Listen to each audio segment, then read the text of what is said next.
విశాఖలో high court bench ఏర్పాటు చేయాలి అని డిమాండ్ చేశారు న్యాయవాదులు. విశాఖలో హైకోర్టు బెంచ్ ఏర్పాటు చేస్తే ఉత్తరాంధ్ర ప్రజలకు మేలు జరుగుతుంది అన్నారు. హైకోర్టు బెంచ్ వచ్చే వరకు పోరాడతామన్నారు న్యాయవాదులు. దీనిపై మరింత సమాచారం మా ప్రతినిధి నరేష్ అందిస్తారు. విశాఖపట్నంలో సుమారు 6 జిల్లాలకు పైగా న్యాయవాదులు ఈరోజు విశాఖపట్నంలో సదస్సు ఏర్పాటు చేస్తున్నారు. ఈ సదస్సు ముఖ్య ఉద్దేశం ఏంటి, వారి డిమాండ్ అనే విషయంపై తెలుసుకోవడానికి ప్రస్తుతం మనతో పాటు న్యాయవాదులు ఉన్నారు. వారిని చెప్పండి సార్, ఏంటి అసలు ఈ సదస్సు ముఖ్య ఉద్దేశం ఏంటి, ఏ నిర్ణయాల ప్రకారం డిమాండ్లు చేస్తున్నారు? నా పేరు బివి గిరిధర్ అండి, న్యాయవాదిని. ఈరోజు విశాఖపట్నానికి హైకోర్టు బెంచ్ కావాలి అనేటువంటిది మా డిమాండ్.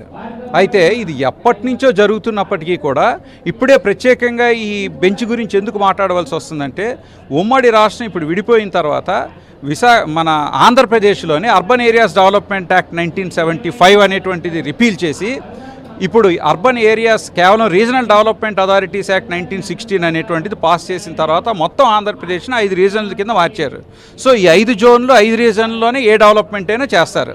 అలాంటప్పుడు విశాఖపట్నంకి వచ్చేసరికి ఉత్తరాంధ్రకి ముఖ్యంగా లిటిగేషన్ చాలా ఎక్కువ ఉంది, భూముల తగులు చాలా ఎక్కువ ఉన్నాయి.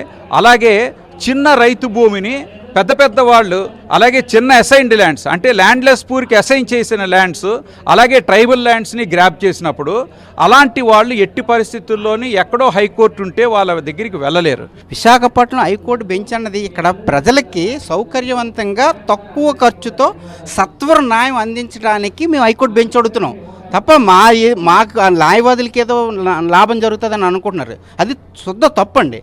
ఇది ఉత్తరాంధ్ర అన్నది ఎక్కువ లిటిగేషన్ ఉన్న ప్రదేశము. ల్యాండ్స్ చిన్న సన్నకారు రైతులు ఎక్కువ, ఇక్కడ ఎకరా, అరెకరా, 2 ఎకరాలు ఉన్నవాళ్ళు. అది డిస్ప్యూట్స్ వచ్చాయంటే 500 కిలోమీటర్ ఇచ్చాపురం నుంచి మీకు అమరావతి వెళ్ళాలంటే ఎంత ఖర్చు అవుతుందండి, ఎంత ట్రాన్స్పోర్ట్ అవుతుంది, అది ఎఫోర్డ్ చేసే పరిస్థితి మేము లేము, మా దగ్గర లేదు. ఎందుకంటే మేము చిన్నకారు రైతులు, 1 ఎకరం 1/2 ఎకరం ఉన్నవాళ్ళమే.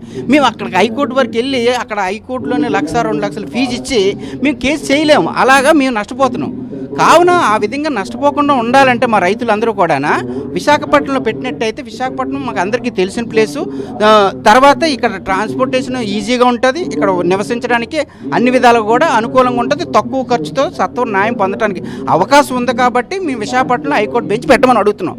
విశాఖపట్నం కూడా ఎప్పటి నుంచో డిమాండ్ ఉంది, 93 నుంచి డిమాండ్ ఉందండి. ఆ డిమాండ్ ఏంటంటే వాళ్ళంతా తోసిపుచ్చి వాళ్ళు రాజకీయ పలుకుబడితో దాన్ని ఏంటంటే అలా ఉంచేశారు ఆ డిమాండ్ని. ఆ డిమాండ్ ఇప్పుడు మళ్ళీ వచ్చింది. ఎందుకంటే హైకోర్టు బెంచ్ అన్నది ఇక్కడ చాలా అవసరం ప్రజలకే కాదు, న్యాయవాదులు కూడా. ఎందుకంటే చాలా దూరం అయిపోయి చాలా ఇబ్బందులు పడుతున్నారు.